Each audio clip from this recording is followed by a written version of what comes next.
Final Fantasy VII Rebirth, what a disappointment. Oh no, not the game itself. The game is fantastic and everything. But, Square Enix, how could you do Moogles dirty like this? I mean, come on. Just, what a disappointment.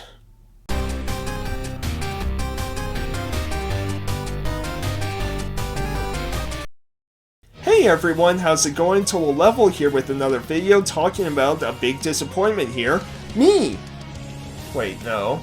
We're talking about JRPGs I was disappointed in. Okay, good. That makes me feel at least 2% better about myself, but... yeah, sometimes, I love JRPGs, but sometimes... you just get ones that disappoint you in one way or another. Not saying these games are necessarily bad, in fact, a good number of them I did have fun with, but... just something about them didn't click, or... there's something it wasn't what I wanted for this type of game and everything, right? So, yeah, and I kind of want to talk about this because, I've been playing so many great JRPGs lately of, finishing Final Fantasy VII Rebirth, finishing Like a Dragon Infinite Wealth, Super Mario RPG, Xenoblade Chronicles 1, just fantastic games, right? So, because I'm on kind of this high of JRPGs, why not talk about disappointments? Makes sense, right? But, no, because you know me, my channel is very positive and everything like that, but every now and then it's kind of fun to talk about these and kind of get your thoughts out and, yeah, just kind of talk about ones that just maybe let you down a little bit, so... yeah, let me know in the comments what are some JRPGs you were disappointed in, and let me know about the games I show here of 5 that I'm going to show here if you agree with me, or if these games are ones you love yourself. So, yeah, I would love to hear all your thoughts, as, yeah, all these games I did beat at least once, except for one, which, yeah, I'll save that for last and I'll kind of explain about that one, but I wanted to put it on this list. I do plan on finishing it one day, just, yeah, I had to put it to the side for quite a long while, and maybe this year I'll get around to it just to beat it and everything, but yeah, I'll explain when we get there, and yeah, I have 4 physicals of these and one that's a digital game. You can buy a physical, but I just have the digital version, so... first up, we'll talk about an anime game that I was really, really looking forward to, and that's Fairy Tail here. So, I know, Fairy Tail is one of those animes that's not exactly very story-heavy, right? It's very formulaic and, yeah, fan service galore, where pretty much every episode there's going to be some...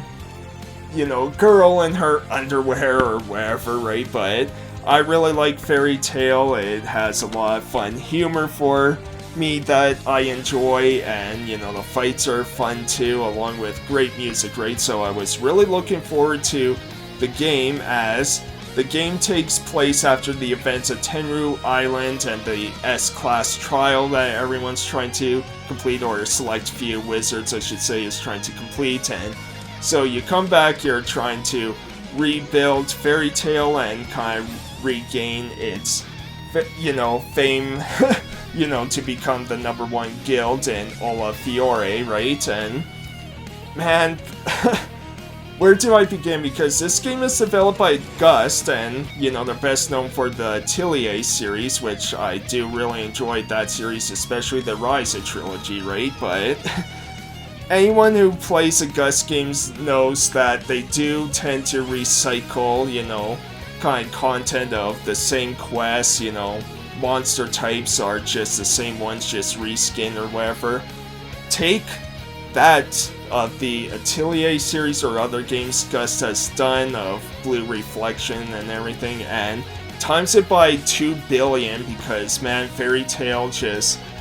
you're fighting about 5 different enemy types throughout the entire game, basically, except for bosses. there's many different character models missing from this game, as everything's told in a visual novel type style. There's some cutscenes, but most of it is this pretty just static, visual novel type style, which for Fairy Tail, it's supposed to be very action heavy and everything like that, very expressive, right? And it's just like, okay, not a fan of that. There's no English voice acting, which, for video games I can live with or whatever, is still disappointing for, me personally, but, I can live with it. And combat-wise, not too bad, it is weird that it's turn-based, but, I do like turn-based games, so, I'm okay with that. Just is such a tedious game. Like, if you want 100% this game, there's like these monster hunt quests you're doing, and guess what? You're not doing it once, or twice, or 20, or 30 times. You're doing it 50 times in a row for one single quest, because you're doing it 10 times for each rank, and it's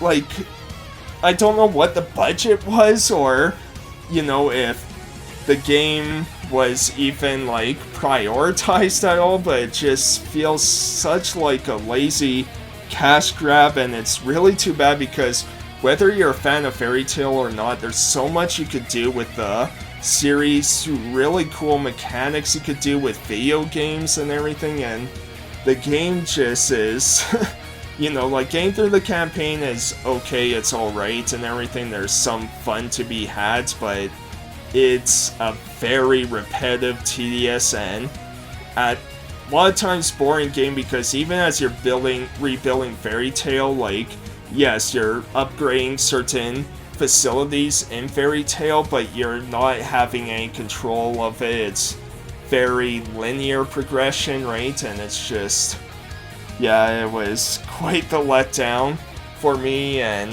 yeah, I hope eventually there'll be another Fairy Tail game that, whether it's Gust or another company that will take, more, prioritize it a bit more and put a bit more effort, but yeah, unfortunately this game was just such a big letdown for me.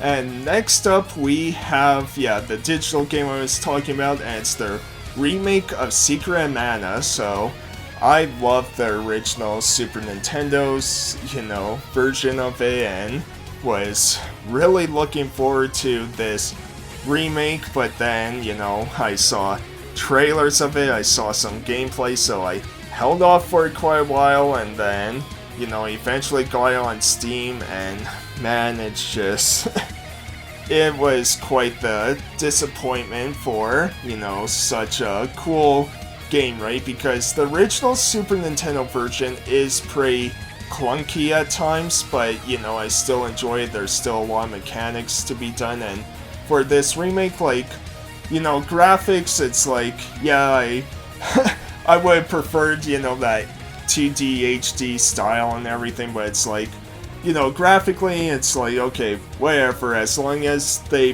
maybe update some of the mechanics and everything, but no, it feels even more clunky than the original game. There's voice acting, but none of the mouths move, like there's no animation to like people talking or anything like that, and it's just an awkward game to play. Like, it's not terrible or anything, there is fun to be had, because it is, it's still Secret of Mana and everything, but just with what I was expecting or what I was hoping for, it's, man, it was just quite the letdown for me, like, at least there's still the original that I can play and really enjoy, but, for this remake, all they really had to do was just update the combat a little bit, but no, they didn't really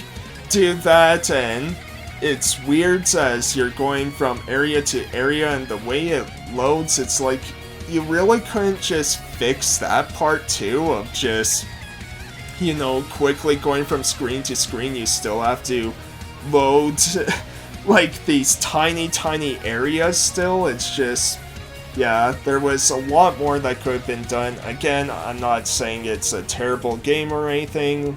There was fun to be had, but just for what I was expecting, what I was hoping for, it was quite a disappointing JRPG for me. Like, quite the disappointing remake. And next up we have a game that is probably the most fun I had with, everything that's going to be on this list and everything, but it was still a pretty big disappointment for me, and that's Kingdom Hearts 3 here. So, again, yeah, I did enjoy my time a lot with this game, but considering, the gap between the second and third game, yes, we got a lot of spin-offs in between, but, we were all looking forward to this game, and, this whole, Keyblade battle and everything like that, and, nothing was really resolved in this game. Final Fantasy characters for the main game itself was basically non-existent, when they had such a big role in the previous games, and I believe, people at Square Enix touched on that as to why, since, the Kingdom Hearts series has a bunch of original characters and everything, so they don't really need the Final Fantasy characters, but then it's well, then why do you have the Disney ones too, right? It's just, why did you make this where you had these stories of Final Fantasy, having quite the impact on the story, right? Especially with, Squall, Yuffie, and Sid, and Aerith, right? So, yeah, and a lot of it just felt like a tech demo to me, because, Kingdom Hearts, it's not the hardest game in the world or anything, but there is challenge to be had, especially on harder difficulties, but this one, except for near the end and everything, it was really easy. A lot of the times I felt like I wasn't really doing anything. I wasn't doing so many cutscenes were happening in combat that it's okay, the game's playing itself now, and yeah, it was cool to have these Pixar worlds along with other new ones and everything that we haven't seen in Kingdom Hearts, but yeah, a lot of the game felt like a tech demo to kind of show, hey, we're at the point where we can now show full-on, cutscenes from the movies onto these games, right? And yeah, it was fun, but I was just hoping for more, and I know a lot of people feel that same way for me. Again, a lot of fun to be had, just for what I was hoping and expecting. It was quite the letdown for me. And next up we have a game where I don't have the original PS2 version, but I have the remaster and everything, and it sucks because my favorite game in this series was, the previous game here, and it's Final Fantasy X too. So, Final Fantasy X, one of my, favorite games ever, and my favorite still in the Final Fantasy franchise and everything. So, Final Fantasy X too, it's I remember even when it was first announced, and my brother had to, really convince me to help him,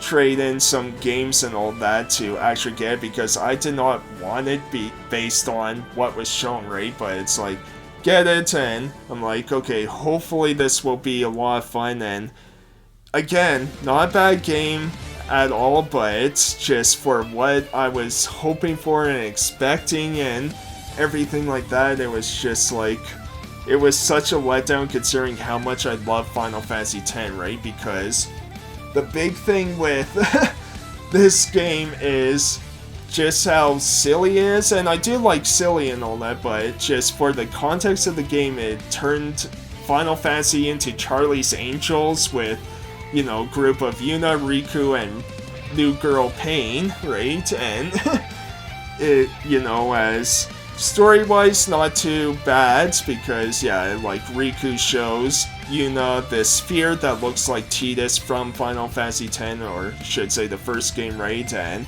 looks like him, sounds like him, so, yeah, she joins the Gold Wings to hunt these spheres to yeah, hopefully find more clues, maybe reunite with him, right? So, not too bad of a story, and, you know, as silly as the dress spheres were, I did like that part because I do like class job systems in any game, not just RPGs, right? But again, having this silly, just, you know, J-pop music and everything, I feel like they really changed Yuna's personality and character completely, because now she's like this valley girl, where in the original game, like, that was not her way at all. At least that's how I felt. And yeah, and of course, you know, because you're revisiting the same areas you saw last time, you know,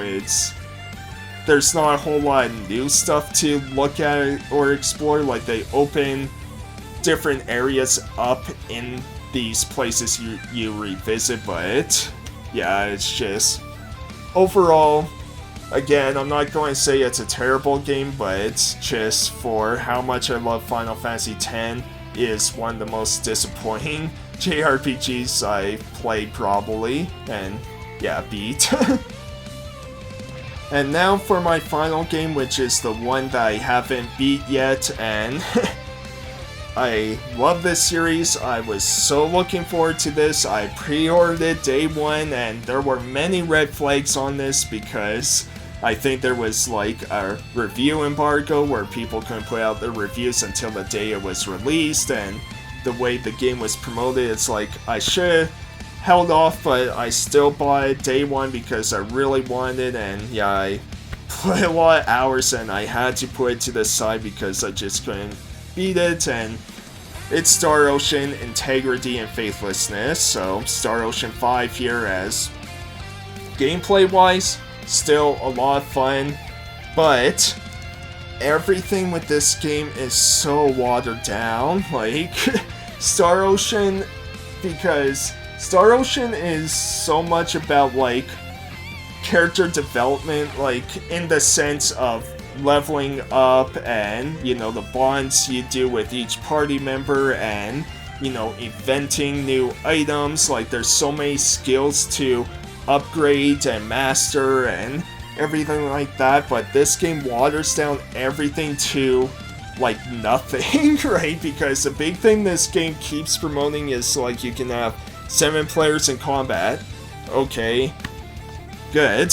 Like, but everything else where, you know, there's no cutscene, or I should say there's very little cutscenes in it. Most of it is just you walking very slowly or just standing and you know, not even a cutscene, it's like just people talking. And Star Ocean, or just JRPGs in general, like, I love cutscenes, I love the over-the-top action and everything like that, and this one is just so stale. And, you know, and you can do different emotes during these scenes, and it's like, why did they water that down? And stuff like inventing and cooking and things like that is just, it's almost non-existent. Or you know, the parts that I played, and I played a lot of hours into this, and this one just hurts so much because, again, I love Star Ocean, and thankfully Star Ocean 6, or the Divine Force, like, that game, thankfully, you know, put more faith in me for Star Ocean games moving forward, because I remember when that game was announced, I'm like, it looks cool, but I'm not going to take a chance at buying it day one like it did with the 5th game here, right? As, yeah, there was just so much hype I had for it, and just about every aspect of it let me down that I had to put it to the side. And yeah, this is still my original copy. I could have traded in and got some, you know, pretty decent credit for it, because like a week or two later the game dropped to $10 or $20, but I basically kept it because I wanted it as a reminder to be like, you know what, when you see all these red flags and everything, like, maybe cancel your pre-order or hold off or whatever, right? Like, I kept it as a reminder of, like, you know, maybe not buy everything day one or stuff like that, so yeah, Star Ocean 5 is probably the most disappointing JRPG I have played so far. And so that's my list. I hope you enjoyed and everything.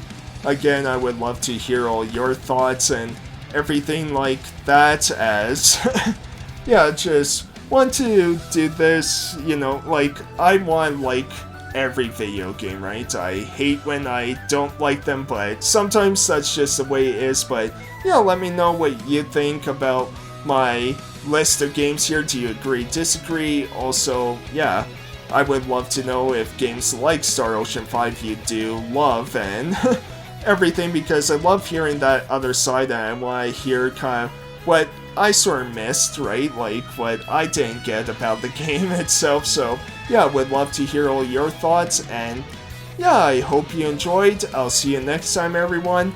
Thanks, have a great rest of your day. Hey everyone, hope you enjoyed the video. If you did, be sure to leave a like and comment, and subscribe if you want to see more, or if you just want to see any of my skits and then nothing else and leave the video, that's fine too. Thanks everyone, take care.